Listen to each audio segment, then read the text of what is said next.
Jasmine, সে কি নাহিয়ান আর rusher বিয়ে দিতে চায়?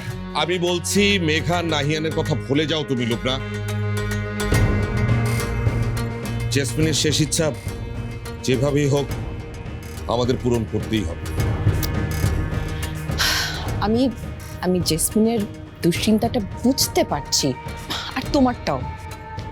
জেসমিন হয়তো ভাবছে যে রাশার বিয়েটা দিতে পারলে সে নিশ্চিন্ত হতে পারবে, আর তুমি ভাবছো জেসমিনের শেষ ইচ্ছাটা পূরণ করতে পারলে তুমি তোমার অপরাধ বোধ থেকে মুক্তি পাবে।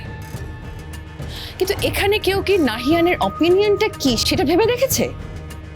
মানে রাশার তো যে কোনো জায়গায় একটা ভালো বিয়ে হতেই পারে। জেসমিন হয়তো নাহিয়ান ছাড়া অচেনা কাউকে ভরসা করতে পারছে না। নাহিয়ান আর রাশার বিয়েটা তো আমার আর আম্মার অনেক দিনের ইচ্ছে ছিল। কিন্তু নাহিয়ানের এমন কোনো ইচ্ছা ছিল না, ওর মায়েরও নেই।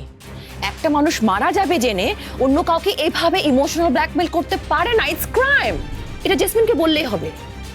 আর এর আগেও তুমি নাহিয়ানকে ঠিক এভাবে ইমোশনাল ব্ল্যাকমেল করেছো সাফায়েত, এটার আর রিপিট হবে না, আমি স্পষ্ট করে বলে দিচ্ছি। দরকার হলে আমি মা আর জেসমিনের সাথে কথা বলবো। দাঁড়াও লুবনা, এখন এসব বিষয়ে কথা বলে আম্মার টেনশন বাড়ানোর কোনো মানে হয় না। কটা দিন অপেক্ষা করো, নাহিয়ানকে কেউ ব্ল্যাকমেল করবে না। আর আমি কথা দিচ্ছি, আমি ওর উপর কোনো জোর খাটাবো না, এমনকি অন্য কেউ ওর উপর কোনো ধরনের চাপ প্রয়োগ করবে না। সাফায়েত, এসব আমার আর ভালো লাগছে না। মানে নাহিয়ানের জীবন নিয়ে কেন অন্যরা বারবার সিদ্ধান্ত নেবে? আমি ওর মা, আমি ওকে কথা দিয়েছি মেঘার সাথে নাহিয়ানের বিয়ে হবে। আর ওই মেয়েটা একমাত্র আমার কথার উপর ভরসা করেই ওর চাচার সাথে ফিরে গেছে। সো আমি ওকে কোনোভাবে ঠকাতে পারবো না।